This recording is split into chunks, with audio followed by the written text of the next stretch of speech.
Alô?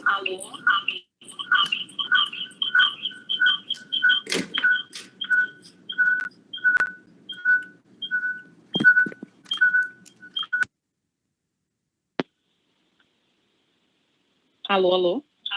Pronto.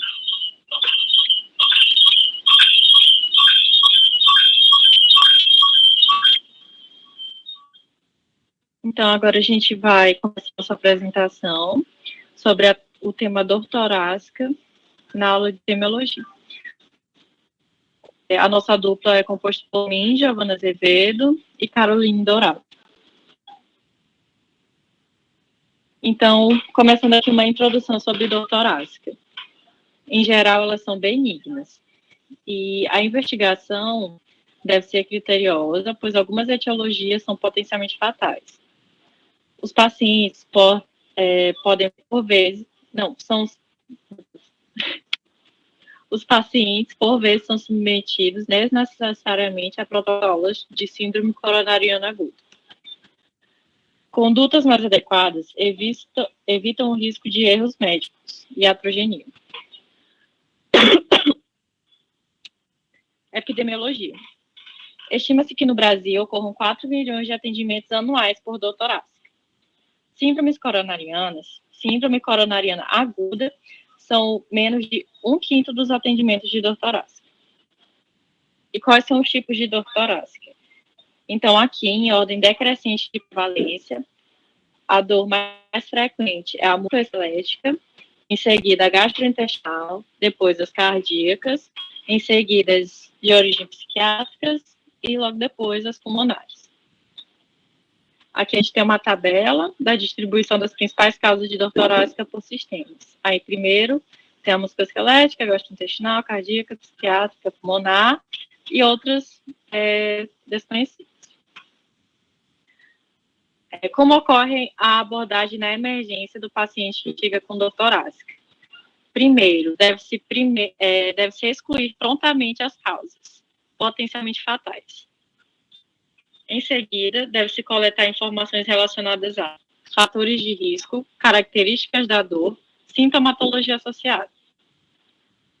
Depois, faz-se um rápido exame físico, com solicitação de exames complementares. E é imperioso também a realização de eletrocardiograma e radiografia de tórax. Em seguida, os exames podem ser necessários de acordo com a hipótese diagnóstica. Primeiro, a gente vai falar das dores de origem musculoesquelética. Elas correspondem a 36% dos diagnósticos de dor torácica. As principais causas de dor torácica de origem musculoesquelética podem ser divididas em 2 grupos, as causas primárias e as causas secundárias. As causas primárias são ostocondrite, síndrome de Tietze, fibromialgia, artrite reumatoide e infecção por herpes zoster neurosensorial. Agora, já nas causas secundárias, são as doenças síndrome da parede torácica posterior, subluxação externo-clavicular espontânea, lúpus eritematoso sistêmico, artrite séptica, neoplasias e osteoporose. O diagnóstico é feito pelas características de sua localização e da sintomatologia associada. É comum presença de história de atividade física repetitiva ou não usual. E quais são as características da dor de origem musculoesquelética?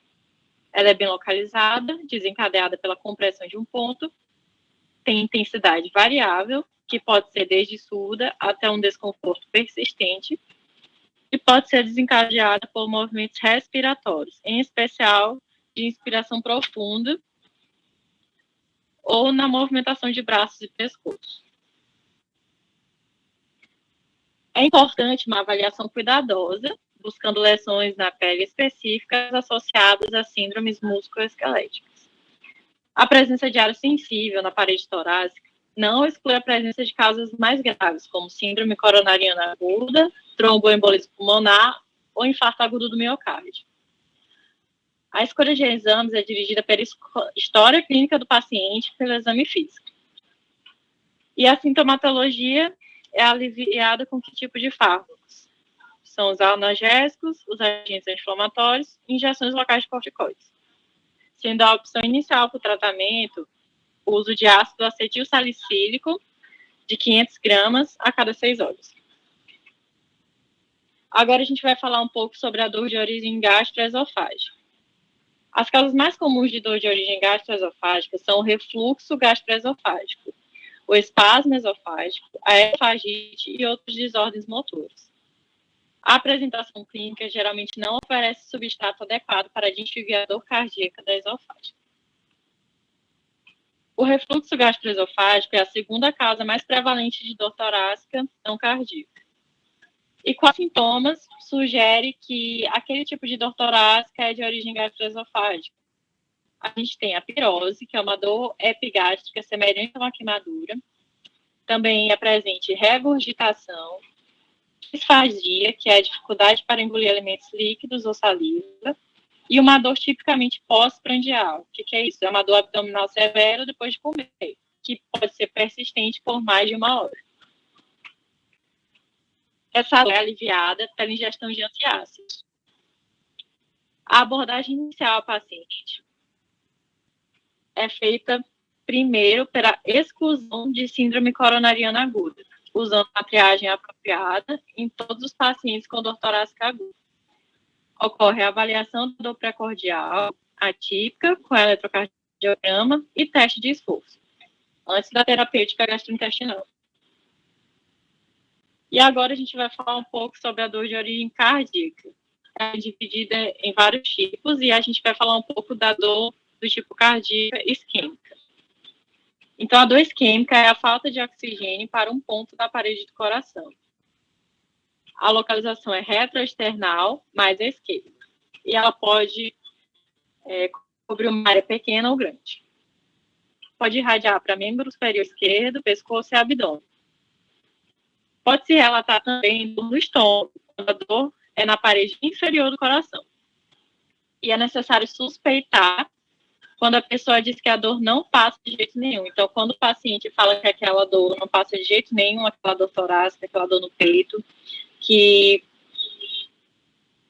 o paciente já voltou várias vezes ao hospital, sentindo a mesma coisa, não é dor no estômago, então a gente tem que suspeitar de que pode ser uma dor isquêmica irradiando para a região epigástrica. Então, a dor isquêmica é uma dor constritiva, ou seja, é um aperto no peito. E o paciente aparece com a mão no peito e abaixado. A posição típica desse paciente, ele chega lá no hospital com a mão no peito e meio abaixado, porque isso alivia um pouco a sensação ruim dessa dor. A duração e intensidade é variável. A dor, com o tempo, se ela não for tratada, só vai piorando e a área vai aumentando. E ela pode ser desencadeada pelo esforço, porque no esforço ocorre a contração da coronária. Ela alivia com repouso e o uso de vasodilatadores. E quais são os sintomas associados? Náusea, vômito e sudorese. Agora eu passo para a Carol continuar a falar das outras dores.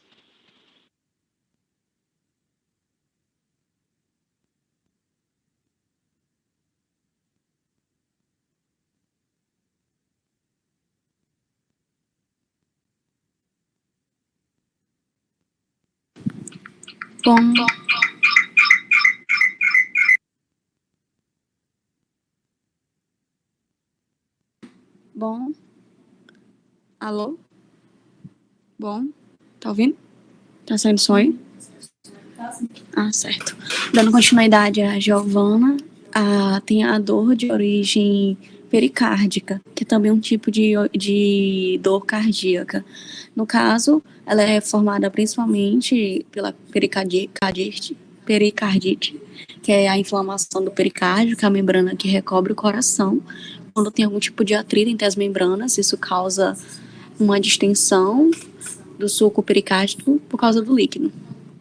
Então, quando nós temos um atrito, ou no caso, a distensão do saco pericárdico por líquido, nós temos a pericardite. E ela causa essa dor torácica, porque ela faz uma pressão em cima do coração. A sua localização é retroesternal e ela pode irradiar para o pescoço e para as costas. Ela é uma dor constritiva, é um aperto no peito, muito intensa. Ela é contínua por várias horas e a dor é progressiva, ela apenas piora porque essa pressão que esse líquido faz no coração só aumenta. Ela se agrava com a respiração. O paciente ele tem uma respiração curta, ele fica com uma respiração curta quando ele chega na emergência. E também piora no caso porque com a respiração tem um aumento da pressão dos pulmões em cima do coração que já está pressionado. Alivia com a posição da prece maometânia, que é a inclinação do tórax para frente, na posição genopeitoral. O tratamento é exame de imagem, ausculta do atrito pericárdico, drenagem e uso de corticoides. A outra dor é a dor de origem aórtica, que também é um tipo cardíaco. Ela é causada pela dissecção da aorta quando há um rasgo na parede interna da aorta. Esse rasgo, ele lesa as camadas arteriais. Com o tempo e com o fluxo de sangue, esse rasgo pode aumentar e fazer com que haja uma situação de urgência.